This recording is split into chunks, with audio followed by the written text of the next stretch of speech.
हमारे खास मुलाकात कार्यक्रम में आज हमारे साथ खास मेहमान आयुर्वेदिक चिकित्सा अधिकारी डॉक्टर मेघना शेखावत जी हैं। डॉक्टर मेघना शेखावत जी से हम आयुर्वेदिक चिकित्सा के बारे में जानेंगे। साथ ही ये ऐसे संघर्षशील चिकित्सा अधिकारी हैं जिन्होंने कई नवाचार भी किए और ये एनजीओ भी चलाती हैं और इनसे भी इनकी सेवाओं के बारे में इनसे विस्तार से हम बात करेंगे। और राजकीय आयुर्वेदिक महाविद्यालय के लिए भी इन्होंने काफ़ी संघर्ष किया, ये भी इनसे जानेंगे। आइए बात करते हैं डॉक्टर मेघना शेखावत जी से।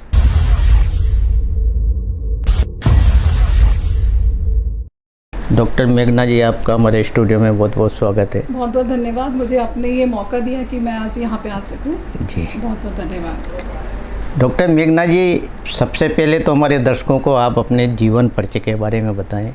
आप कहाँ से हैं, शिक्षा कहाँ से हुई और किन किन पदों पर रहते हुए आप इस मुकाम तक पहुँचे? जी, जीवन परिचय की बात आती है तो बहुत सोचना पड़ जाता है कि हम शुरुआत कहाँ से करें। जी जी। लेकिन मैं शुरू से ही शुरू करना चाहूँगी। मेरे फादर वैसे उदयपुर के हैं, वहाँ पे कॉलेज में काफ़ी अच्छी पोस्ट पे रहे और हम काफ़ी समय हमने वहाँ पे बिताया। लेकिन फाइनली हमें मौका मिला कि कोटा शहर में आके बसे और यही मेरा सबसे ज़्यादा जीवन का काल बीता है। मैंने स्कूलिंग की है यहाँ के डीएवी स्कूल से और जब कॉलेज की बारी आई तो मुझे उदयपुर में ही पढ़ने का मौका मिला। मदन मोहन मालवीय आयुर्वेदिक कॉलेज से मैंने अपनी बीएमएस कंप्लीट की, यानी कि आयुर्वेदिक शिक्षा वहाँ से प्राप्त की। उसके बाद मैंने हॉस्पिटल मैनेजमेंट किया सिम्बायोसिस इंटरनेशनल यूनिवर्सिटी से। इसके अलावा काफ़ी सारे कोर्स भी किए और 2008 से लेके मैं सेवाएं दे रही हूँ, राजकीय सेवा में दे रही हूँ। तो मुझे 17 साल अब प्रैक्टिस में भी हो गए हैं। तो इस तरह से मेरा ये कार्यकाल रहा। इसके अलावा मैं काफ़ी एनजीओस में भी जुड़ी हुई हूँ, खासकर जेसीआई संस्था से जुड़ी हुई हूँ, जिसमें मैं पूर्व प्रदेश अध्यक्ष भी रह चुकी हूँ 2018 में। और सामाजिक स्तर पे भी हमने समाज को कुछ नया देने की कोशिश की है। खासकर मैं यहाँ पे बताना चाहूँगी कि मेंस्ट्रुअल हाइजीन के लिए हमने एक कदम उठाया था जो 2016 में है। हमने सैनिटरी मशीन्स, जो इंसिनेटर और वेंडिंग मशीन्स होती है, उसके लिए प्रयास किया था और राजस्थान सरकार तक भी इसकी आवाज़ पहुँचाई थी, जिसे उन्होंने स्वीकार भी किया था। और आप अब देख सकते हैं काफ़ी सारे स्कूलों में सैनिटरी मशीन्स लगाई जाती हैं। 2018 में हमने एक और बीड़ा उठाया कि महिलाओं को मेंस्ट्रुअल हाइजीन के बारे में अवेयरनेस प्रोग्राम्स हम दे सकें बेहतर तरीके से, क्योंकि डॉक्टर होते हुए ये हमारी जिम्मेदारी भी होती है कि हम समाज के लिए, खासकर महिलाओं के लिए, महिला होते हुए कुछ नया कर सके। तो हमने ये कोशिश की और जब हमने पता लगाया तो सर्वे में हमें पता चला कि 18 से 20% महिलाएं सिर्फ सैनिटरी नैपकिन का इस्तेमाल करती है। तो हमने मुहिम छेड़ी और काफ़ी गांव के स्तर से लेकर शहर के स्तर पे इस मुहिम को बढ़ाया और सैनिटरी नैपकिन की अवेयरनेस महिलाओं को, गर्ल्स को हर ढाणी में, हर कस्बे में और शहर तक भी हमने दी। और 2 लाख सैनिटरी नैपकिन हमने उस साल डिस्ट्रीब्यूट किया और उसके लिए 2 वर्ल्ड रिकॉर्ड भी बनवाए, जिसमें golden book of world record और Limca book of world record भी हमने बनाया।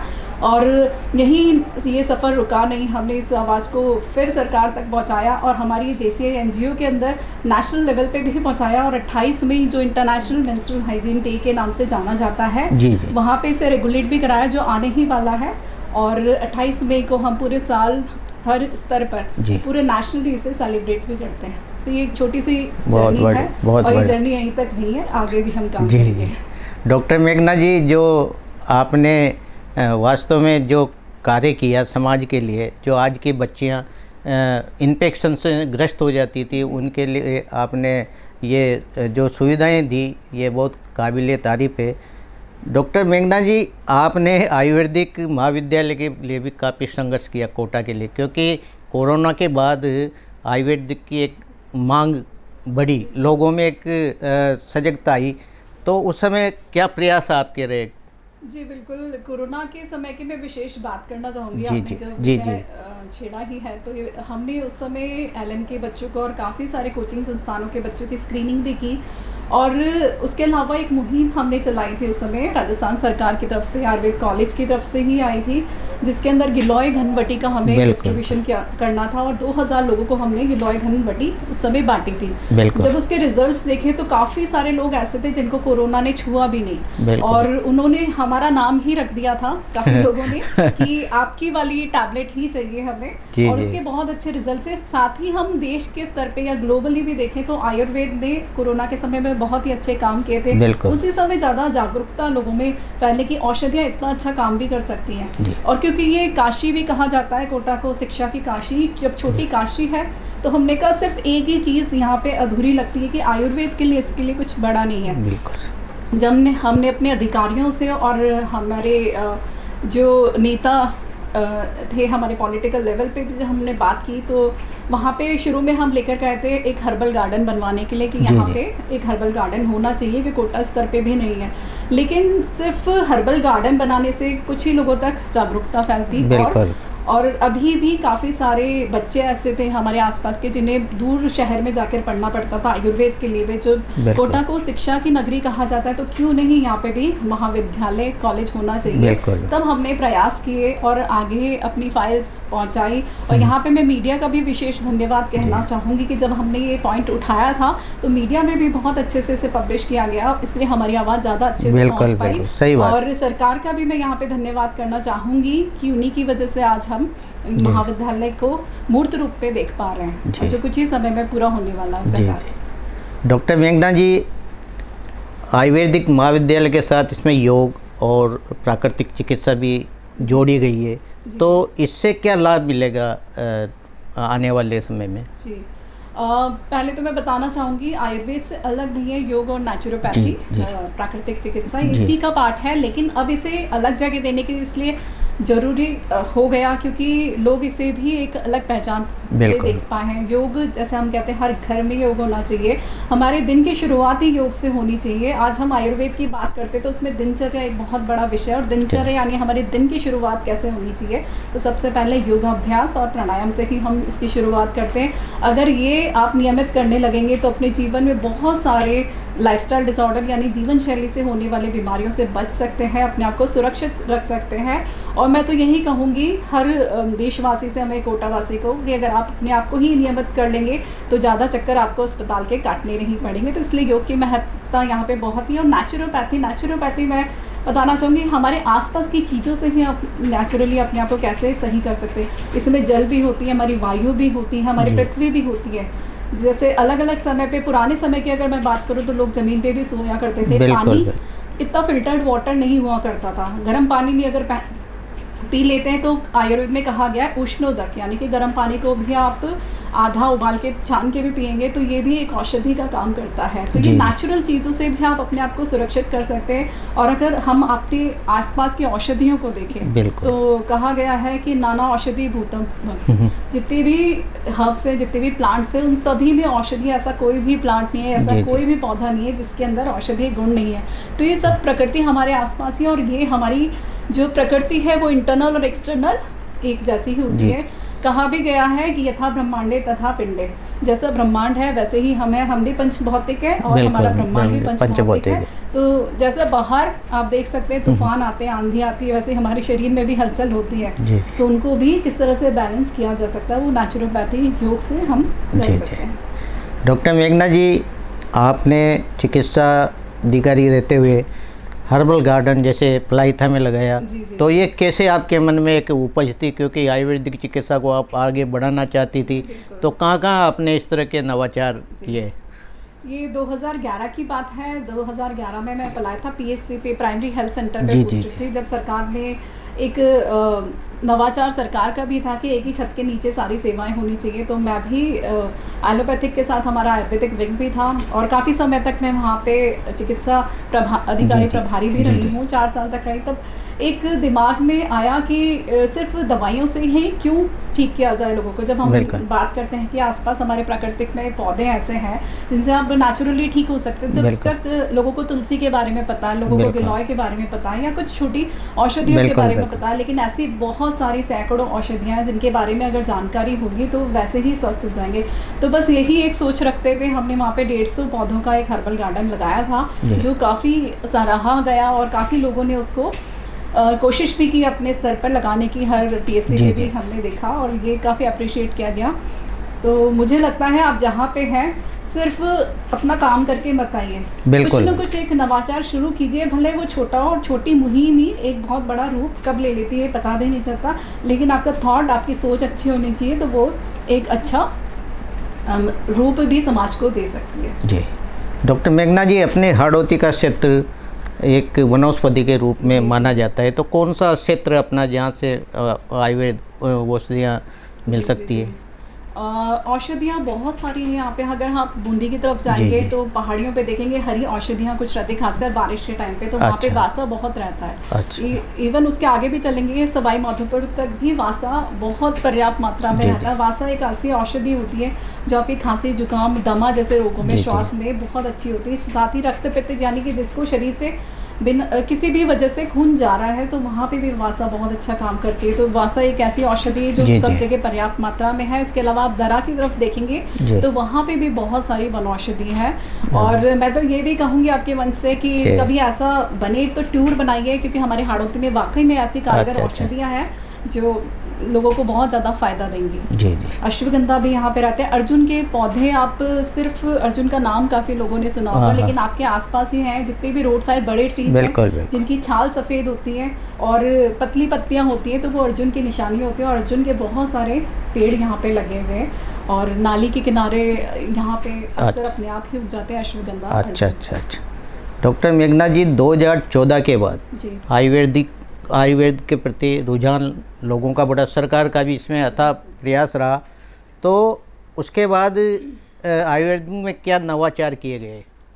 देखिए, मैं इसमें एक बात बताना चाहूँगी, रुझान किसी का भी तभी बढ़ता है जब उसके रिजल्ट्स देखे जाए। जी जी जी। जब आप देखने लग जाते हैं कि हाँ हमने सब, और आयुर्वेद में भी किस तरह के मरीज आते हैं, पहले मैं ये बताना चाहूँगी, जब वो सब चीज़ों से थक जाते हैं, जब आपने सारी चिकित्सा करानी होती है तो वो ये सोच कर आते हैं यहाँ पे तो हमें अमृत मिलेगा। तो मैं सभी पेशेंट से भी कहना चाहूँगी, जब आपको लगता है यहाँ पे अमृत है तो पहली कोशिश कीजिए सही समय पर आइए, ताकि आपकी बीमारी बिगड़े ना और आप सही समय पे ही इलाज लें। चिकित्सा पद्धति सारी ही अच्छी होती है, लेकिन 2014 के बाद इसलिए ज़्यादा इसमें बढ़ाव या रुझान लोगों का हुआ क्योंकि यहाँ पे रिजल्ट्स लोगों ने देखने और समझने लगे।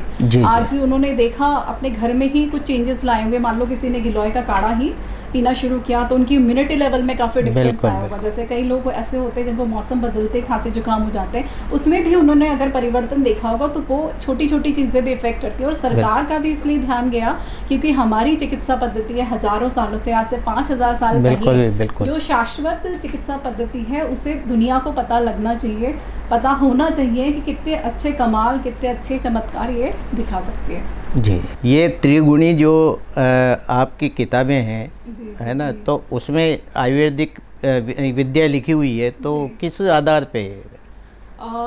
आप संहिताओं की बात कर रहे हैं? जी जी, तो संहिताओं के अंदर चरक संहिता है, सुश्रुत संहिता है, ये बहुत ही ऐसी चरक संहिता के हम औषधियों का वर्णन ज़्यादा पढ़ते हैं। सुश्रुत तो पूरे वर्ल्ड में फेमस है, फादर ऑफ सर्जरी भी इन्होंने कहा जाता है। और ये पुराने उस समय के सर्जन थे जहाँ से सर्जरी शुरू हुई। आप किसी भी सर्जरी की किताब में किसी भी विंग के आप उठा के देख लीजिए, फादर ऑफ सर्जरी कहा जाता है, जिन्होंने बहुत समय पहले कान की चिकित्सा, नाक की प्लास्टिक सर्जरी ये करना शुरू कर दिया था। तो ये बहुत ही पॉपुलर बुक्स है। इसके अलावा बहुत सारी संहिताएं जैसे भैषज्य कल्पना है, रसरत्न समुच्चय, शालिंदर संहिता, ऐसे बहुत सारी अथाह किताबें हैं। हालांकि कहना ऐसा होता है कि इतने सालों पहले रची हुई ये किताबें आज भी असर करती है, तो वाकई में क्योंकि हम क्लिनिकली पेशेंट्स को जब उन्हीं किताबों की संहिताओं से, ग्रंथों से सही करते हैं, तब हमें भी विश्वास होता है कि वाकई में इतने सालों पहले भी इनसे वो साइंटिफिकली जो रिजल्ट्स होते हैं उस समय भी किए गए हैं। तो वो बिल्कुल आज भी उसी तरह से हम पेशेंट्स पे अप्लाई करें तो उतने ही कारगर हैं और एप्लीकेबल हम कर सकते हैं। जी डॉक्टर मेघना जी, इसमें इलाज के क्या प्रकार होते हैं? इसमें जो इलाज के प्रकार होते हैं, तो सबसे पहले आपने सुना होगा नाड़ी परीक्षा। जी, नाड़ी परीक्षा एक ऐसा डायग्नोस्टिक टूल है आयुर्वेद के अंदर जिसमें आपको ना तो एक्सरे की ज़रूरत होती है, ना तो ब्लड टेस्ट की ज़रूरत है, ना यूरिन टेस्ट की ज़रूरत है, ना किसी और टेस्ट की ज़रूरत है। इसमें आप वात पित्त कफ नाड़ियों के माध्यम से, जो हमारे जी। हाथ में रिस्ट में ही होती है, जी, तो जी। हम खाली पेट एग्जामिन कर सकते हैं और उसमें पता चल जाता है कि हृदय में प्रॉब्लम है, यानी हार्ट में प्रॉब्लम है, किडनी में प्रॉब्लम है, या फिर और किसी बॉडी के पार्ट में प्रॉब्लम है। तो ये एक ऐसा जिसे कह सकते हैं 100% गारंटेड मैं इसे जी, कहना जी। चाहूँगी, क्योंकि हम एग्जामिन करते हैं पेशेंट को जी, और जी। उनकी रिपोर्ट्स बाद में आती है, रिजल्ट पहले पहले ही निकल, पता चल अरे जाता वाह, है। बहुत तो सबसे पहला तो ये, उसके अलावा दर्शन व्यक्ति को देख के ही, क्योंकि वात पित्त कफ के अलग अलग मॉड्यूल्स हैं, किस तरह जी। की प्रकृति होती है, किस तरह का उनका नेचर होता है, इवन आपको करियर भी कौन सा चूज़ करना चाहिए ये भी प्रकृति के माध्यम से हम बता सकते हैं। तो ये एक डायग्नोसिस आपकी फर्स्ट आपको इम्प्रेशन से ही हो जाता है कि आप कौन सी प्रकृति के हैं। जी, जी। फिर हम जैसे दर्शन परीक्षा, स्पर्शन चिकित्सा जी। परीक्षा और फिर प्रश्न परीक्षा, यानी कि आपसे बात करके भी जी, हम जी।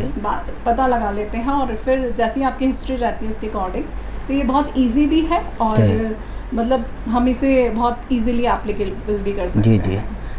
जी। इसमें पंचकर्म क्रिया भी होती है, उसका क्या महत्व होता है? पंचकर्म बहुत बड़ी प्रक्रिया मैं ऐसे कहना चाहूँगी। जी। जैसे मैंने कहा, जैसे नाड़ी परीक्षा अपने आप में एक डायग्नोस्टिक टूल है, वैसे जी। ही पंचकर्म जो क्रिया है, थेरेपी है, वो एक रिजुविनेटिंग थेरेपी हम कह सकते हैं, इसे डिटॉक्सिफिकेशन थेरेपी कह जी, सकते जी। हैं।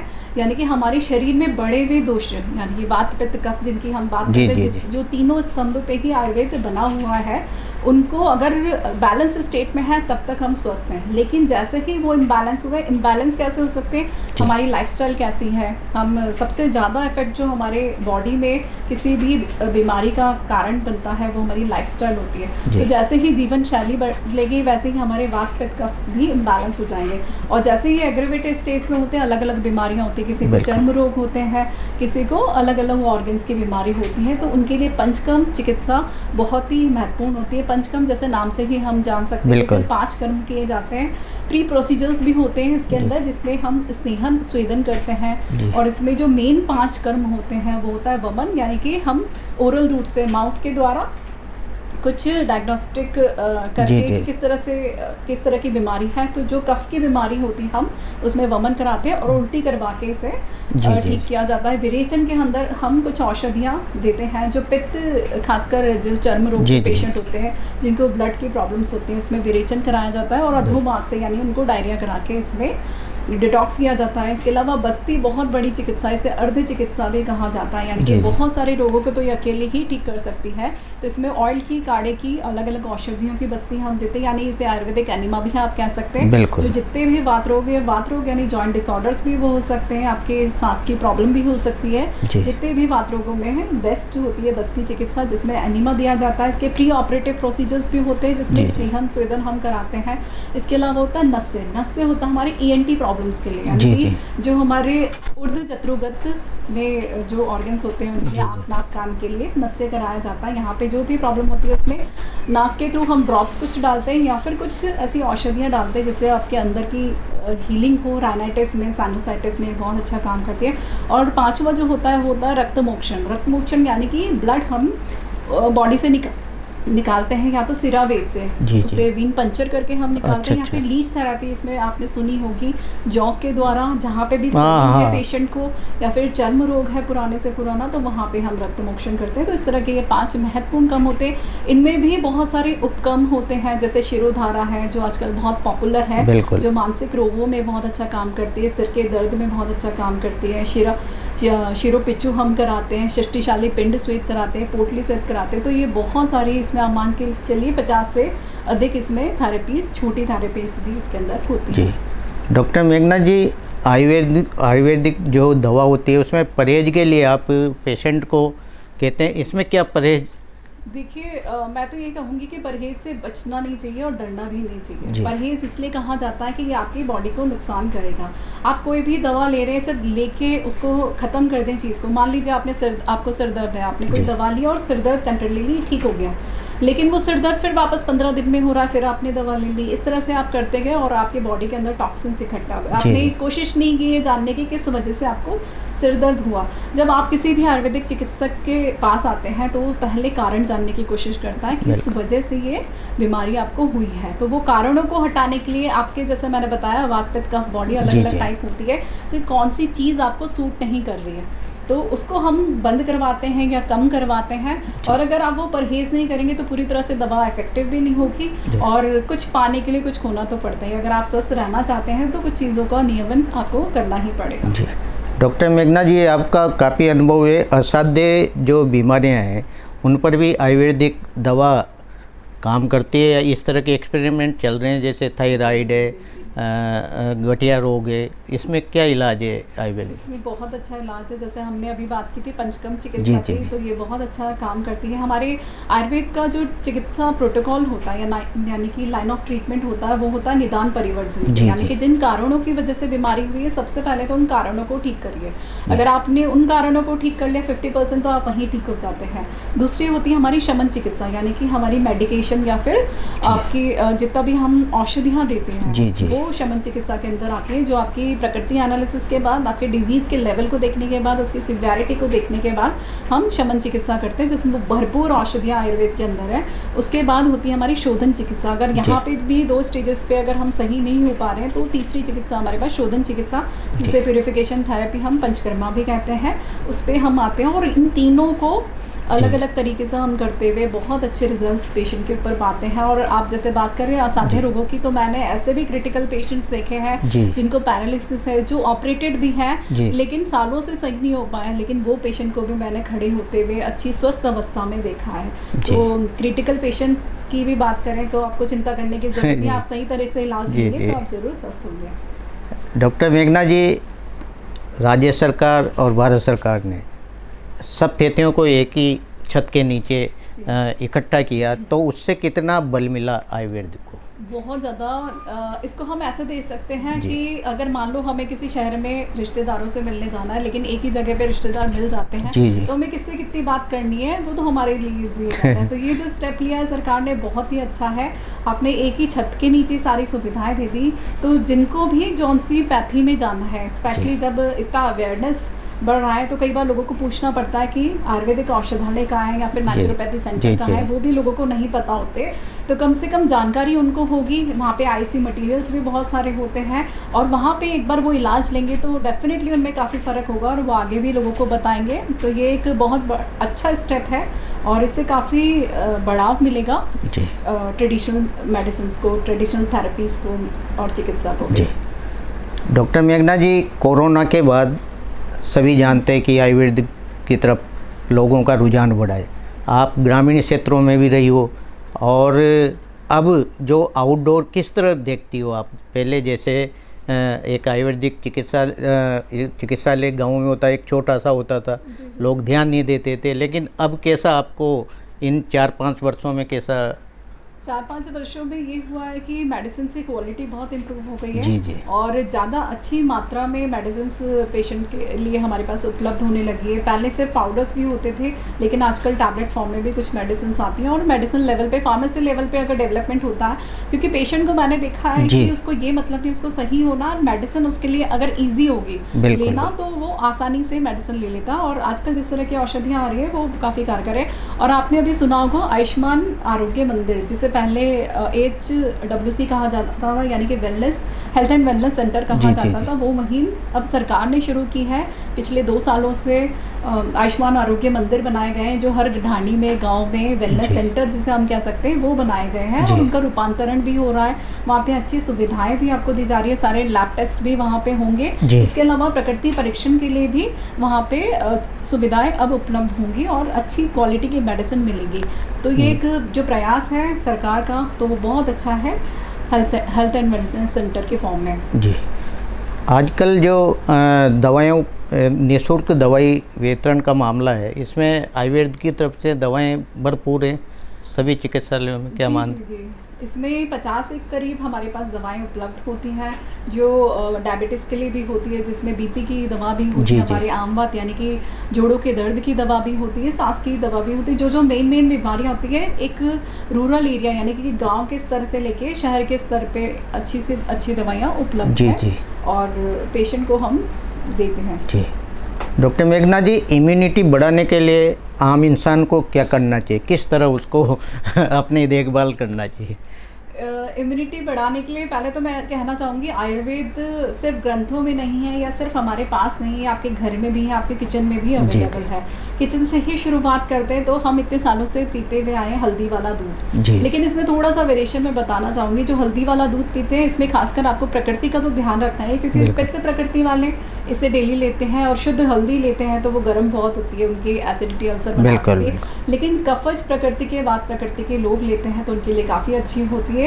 इसमें आप काली मिर्च थोड़ी सी साथ में डाल दीजिए, चुटकी भर हल्दी डालते हैं तो चुटकी भर काली मिर्च डालेंगे तो वो एब्सॉर्प्शन उस हल्दी का बहुत अच्छा करेंगे बॉडी में और इसके इफेक्टिव रिजल्ट्स आपको ज़्यादा देखने को मिलेंगे। इसके अलावा हम अपने गमलों की बात करते हैं तो वहाँ पे तुलसी हर घर में होती है, तुलसी का आप इस्तेमाल कर सकते हैं, 2 से 5 पत्तियाँ। लेकिन यहाँ पे भी मैं प्रकृति की बात करूँगी, गर्म होती है तुलसी नेचर में, इसलिए पित्त प्रकृति वाले उसका ध्यान से इस्तेमाल करें। आप 1 से 2 और 2 से 5 तुलसी नियमित ले सकते हैं। लेकिन कोई भी औषधि आपको लंबे समय तक नहीं लेनी है, क्योंकि उसके रिजल्ट्स आपको फिर एक सैचुरेटेड लेवल पे दिखेंगे। इसलिए 3 महीने तक कोई भी औषध लीजिए, उसे बंद कर दीजिए, फिर वापस रीस्टार्ट आप कर सकते हैं। गिलोय का काढ़ा आप बना के पी सकते हैं। और जिनको काफ़ी ज़्यादा मौसम के समय परिवर्तन होता है और खांसी जुकाम सांस बढ़ जाती है, उनके लिए सबसे अच्छा है 2 लौंग, 4 काली मिर्ची, 2 तुलसी के पत्ते, दालचीनी आप उसमें डाल दीजिए और इसका बॉईल कर लीजिए, काढ़ा बना लीजिए और उसको छान के शहद के साथ आप पी सकते हैं। इसके अलावा त्रिफला की चाय आप ले सकते हैं। नॉर्मली हम चाय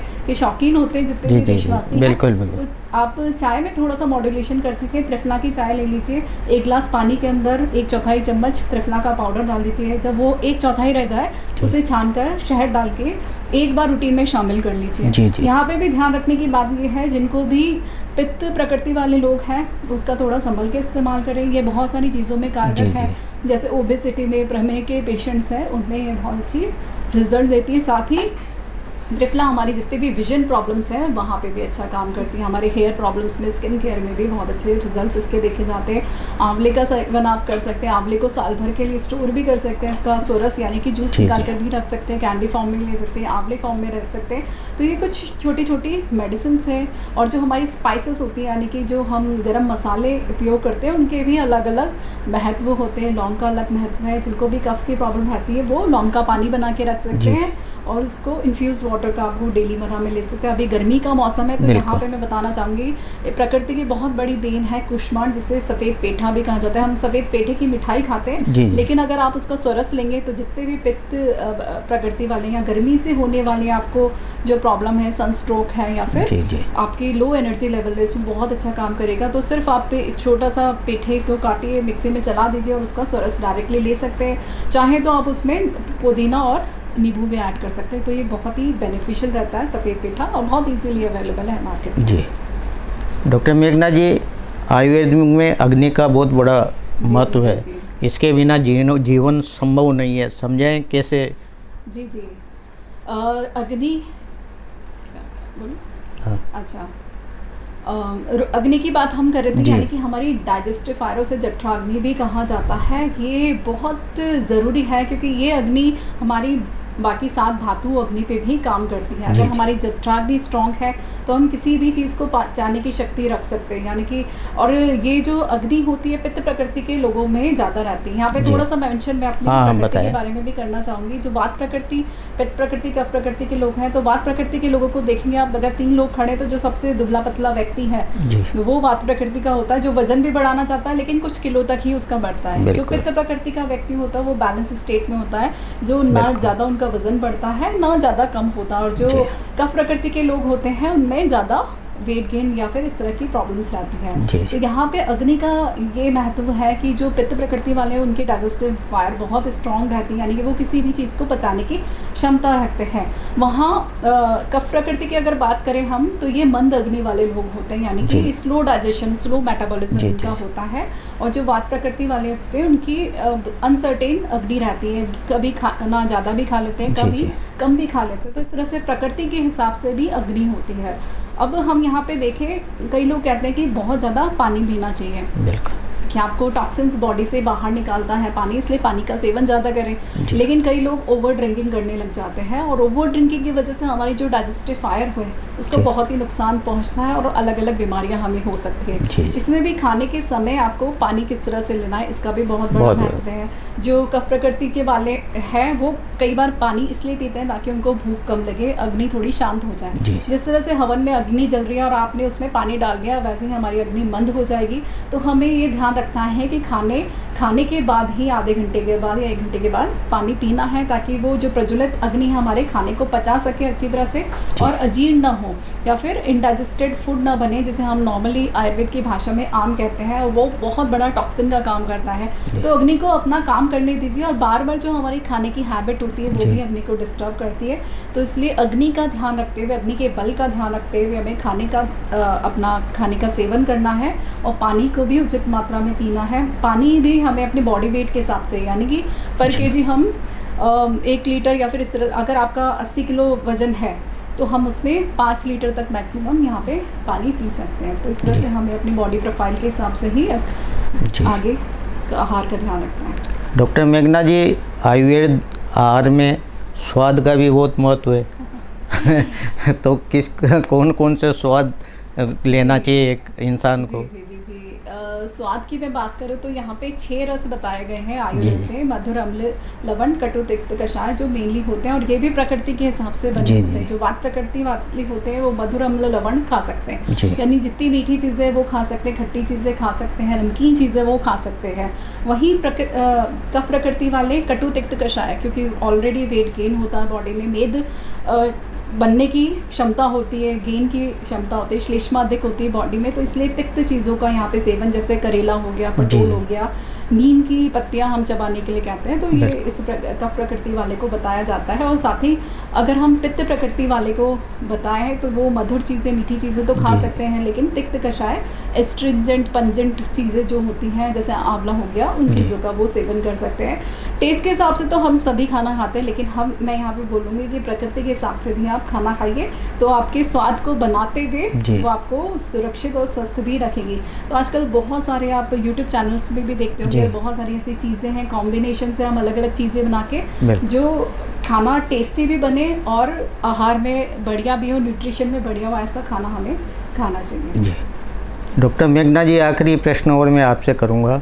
आज के जो बच्चों की लाइफ स्टाइल यानी फास्ट फूड पे निर्भर है, तो उससे पेट से जनित रोग भी ज़्यादा हो रहे हैं, साथ ही लाइफ स्टाइल बदलने से डायबिटीज़ के रोगी भी ज़्यादा बढ़ रहे हैं। जी। तो इन ऐसे लोगों को क्या राय देना चाहेंगे आप? जी, यहाँ पे मैं टीनेजर्स के लिए स्पेशली मेंशन करूँ, जैसे हम अभी अग्नि की बात कर रहे थे, तो जितने भी जंक फूड होते हैं, कार्बोनेटेड ड्रिंक्स होते हैं, या फिर हम फास्ट फूड की बात करते हैं, ओवर मसाले जो यूज़ करते हैं, अलग अलग तरह के सॉसेज आ गए आजकल, तो उनका अगर आप सेवन करते हैं तो आपकी बॉडी की हीट बढ़ जाती है, और मैदा वाली चीज़ें खाने की वजह से आपकी बॉडी में कफ जमा होता है, या फिर आप उसे इनडाइजेस्टेड फूड भी कह सकते हैं, क्योंकि कफ वो निकलता नहीं है, आराम से आंतों में पड़ा रहता है सालों तक, और वो क्लिनजिंग नहीं हो पाती, डिटॉक्स नहीं हो पाता है। तो आने वाले समय में, क्योंकि हमें इनिशियल स्टेजेस पे इसके सिम्टम्स दिखाई नहीं देते, लेकिन जैसे जैसे आपका यही लाइफस्टाइल पैटर्न होगा, लाइफस्टाइल के अंदर खाने के अलावा हमारा डेली रूटीन भी शामिल होता है कि हम किस तरह समय सो रहे हैं। काफ़ी ज़्यादा अभी आप देखने लगोगे नाइट वर्क काफ़ी सारे लोगों का रहता है, और इसके अलावा नाइट लाइफ भी आजकल बहुत पॉपुलर है, जो काफ़ी देर तक जगते हैं, और इसी वजह से काफ़ी देर के बाद खाना खाते हैं, यानी कि 10 बजे बाद आप खाना खा रहे हैं, जबकि आइडियली हमें 7 बजे तक रात का खाना खा लेना चाहिए, ताकि पाचन हो जाए। जी, पाचन हो जाए, हमारी बॉडी को भी आराम मिले, रेस्टिंग फेज में वो हो जाए, और सुबह लेट उठ रहे हैं, आराम से उठ रहे हैं, और उठते ही हम जिम जा रहे हैं, या फिर घी अपनी डाइट से हमने बाहर कर दिया है, लेकिन हमने ऑयल एक्सेस ले लिया है, फैटी चीज़ें ज़्यादा ले ली हैं जी। तो इसके अलावा इससे हमारी पाचन क्षमता तो कमज़ोर होगी, इसके अलावा जितने भी ऑर्गन्स हैं, यानी कि हमारे हार्ट है, लंग्स, इन पे भी बहुत ज़्यादा असर पड़ता है। इनिशियली हमें ये सिम्टम्स दिखाई नहीं देते, लेकिन लेटर ऑन स्टेजेस में जैसे जैसे हम ग्रो होंगे, प्रौढ़ अवस्था की तरफ बढ़ेंगे, तब हमें ये बीमारियों के रूप में दिखाई देते हैं, जो लाइफस्टाइल डिजीज़ेज होती हैं, यानी उच्च रक्तचाप, बीपी की प्रॉब्लम हो सकती है, प्रमेह यानी कि डायबिटीज़ की प्रॉब्लम हो सकती है, थायराइड जैसी प्रॉब्लम हो सकती है, महिलाओं के अंदर PCOD की प्रॉब्लम हो सकती है, और मेंस्ट्रुअल डिसऑर्डर डिसऑर्डर्स हो सकते हैं। तो इस तरह की परेशानियाँ आपको हो सकती है। तो मैं यही कहूँगी कि हफ्ते में अगर आपकी 21 डाइट होती हैं तो कोशिश कीजिए 15 डाइट हमारे बैलेंस डाइट लें, जो शुद्ध इंडियन देसी थाली होती है उसका सेवन करें, जिसमें दही भी होना चाहिए, अचार भी होना चाहिए, आपकी दालें भी होनी चाहिए, दालों के अंदर भी मूंग की दाल प्रेफर करें, चोकर वाले आटे की रोटी भी होनी चाहिए और एक हरी सब्जी सलाद भी होना चाहिए। तो इस डाइट को लें, जो आपकी शायद पसंद का खाना कम होगा लेकिन आपको खाना चाहिए। और बाकी 5 डाइट 6 डाइट आप अपनी पसंद की ले सकते हैं, लेकिन उसको भी थोड़ा सा अपनी लाइफस्टाइल को परिवर्तित करते हुए लें तो वो आपको फ्रूटफुल रहेगा। और ज़्यादा दिनों तक आप ऐसी ही लाइफस्टाइल को फॉलो करेंगे तो आने वाले समय में ज़रूर परेशान होंगे। जी, ये थी हमारे साथ आयुर्वेदिक चिकित्सा अधिकारी डॉक्टर मेघना शेखावत जी। डॉक्टर मेघना शेखावत जी सामाजिक कार्यों से भी जुड़ी है, साथ ही जो सैनिटरी जो नैपकिन इन्होंने पूरे हाड़ौती में जो बच्चों गांव तक पहुंचाया है, साथ ही हर्बल गार्डन भी इन्होंने जहाँ ये रही वहाँ डेवलप किया है ताकि हाड़ौती की जनता को प्रकृति के बारे में जानकारी मिले और आयुर्वेदिक दवा के रूप में उसे कैसे लें, ये सारी जानकारी इन्होंने आज हमारे खुद ही आज हमारे स्टूडियो में पधारी। आपका बहुत बहुत जी धन्यवाद, बहुत बहुत आपको एसटी चैनल को कि आपने मुझे मौका दिया है यहाँ पे आप सभी से रूबरू होने के लिए।